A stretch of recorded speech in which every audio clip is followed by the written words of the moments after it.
caution Bahamians that there are many, many charlatans, snake oil salesmen out there. Every dollar that we put into a young person will have a return on investment that's greater than what we can ever imagine. If I'm going to get some funding or some support from you, how soon would I know? Good evening, Bahamas. You're tuned into NB12 Weekend, broadcasting from Cable 12 Studios on Robinson Road. Coming up tonight in news, a man's body found hanging on Jaws Beach. The BPSU president says government is causing more problems for the poor. The Ministry of Education accused of downplaying violence in the classroom, plus a football legend hosting a special clinic for young Bahamians aspiring to play in the NFL. I'm Paige McCartney, and we've got those stories and more straight ahead on NB12 Weekend.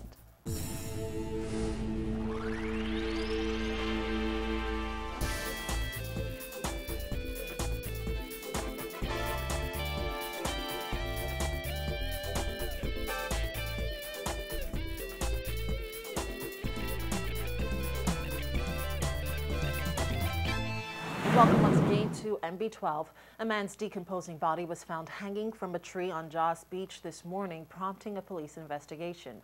According to Assistant Commissioner of Police Anthony Ferguson, police were tipped off about a car that was parked suspiciously along the Western Road in the area of Clifton Heritage just before 11 this morning. Our responding officers discovered that the name on the license disappeared to have been a reported missing person. This person was reported missing on the 25th of May, where relatives went to the Nassau Street police station and reported that they had not seen a relative from the 22nd. Investigators checking the nearby bushy area discover a male hanging from a tree with a rope around the neck. Police say it's very early in the investigation, but foul play is not suspected. Of course, investigations continue. Well, as public debate continues on whether value-added tax will bring about increased revenue for government, Bahamas Public Services Union President John Pinder is of the view that the new tax scheme will do more harm than good in the long run. The government will introduce a value-added tax rate of 7.5% across the board on January 1st, 2015. Pinder said he does not believe the government understands the impact value-added tax will have on low-income families in the country, especially given the fact that government intends to maintain the current customs duties. For now, for the government to suggest that we're going to introduce VAT in January, but we'll bring it 7.5% without reducing the customs tariff is a double burden to the Bahamian population. So that ain't no savings. Don't try to make people feel as though because we're not bringing it at 15%, you're better off than 7.5%. Because you had promised that at 15% you was going to reduce a great amount of items in the customs tariff. Right. You're not doing that. I maintain successive governments have not proven to the Bahamian people that they want us to have economic freedom. There's always this promise way of doing things. They just want you to have enough to put a slice of bread on the table and maybe keep the light on. Pinder, who's also the president of the National Congress of Trade Unions, which represents the majority of civil servants, said introducing the new tax without raising minimum wage is going to hurt the poor and working class.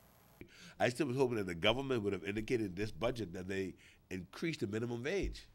Because it's so sad that the people who work the hardest in the public service, keep them streets clean, pick up those garbage and all the rest of it, they work the hardest, they're the least paid persons. Yeah. And they're treated the worst. Yeah. No health insurance coverage, very little hazard pay if they get it, risk allowance if they get it. We have to fight for everything for these people who are deserving of these things. Pinder added that he's not satisfied with the allocations government made to the various government agencies. In its 2014-2015 budget, government increased funding to more than 24 agencies. However, Pinder questioned whether the allocated increases will go to the workers. They put pressure on all the government agencies to cut back on spending. I have in my possession right now contracts that are being issued out for the cleaning of our streets, okay, the parks, okay, to the tune of $13+ million. But the government can't provide the staffers that are hired to keep the streets clean with rakes and gloves and masks and brooms and brushes, simple items they need. They'd rather outsource this thing.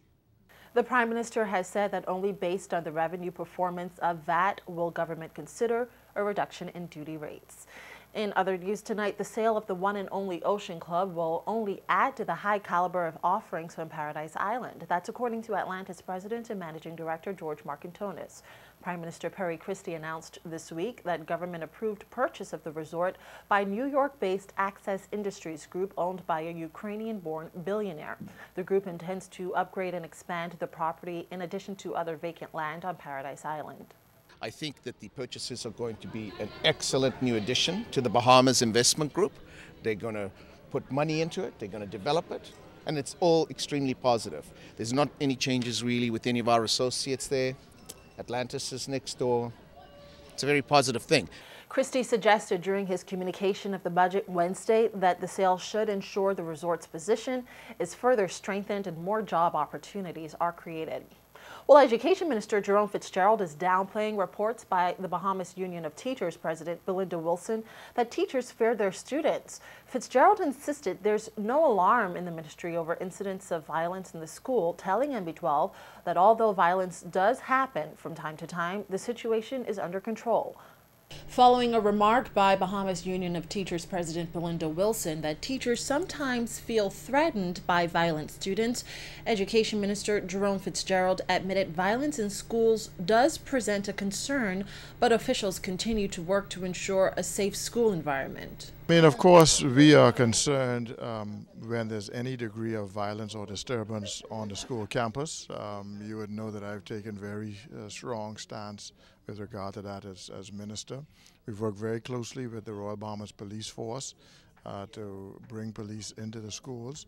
It doesn't mean that we don't have the odd incident that happens from time to time. BUT President Belinda Wilson told NB12 there's mounting anxiety in classrooms across the nation as teachers are reportedly afraid of some of their students. She said growing violence among students is spilling over into the classroom and is presenting a concern to teachers.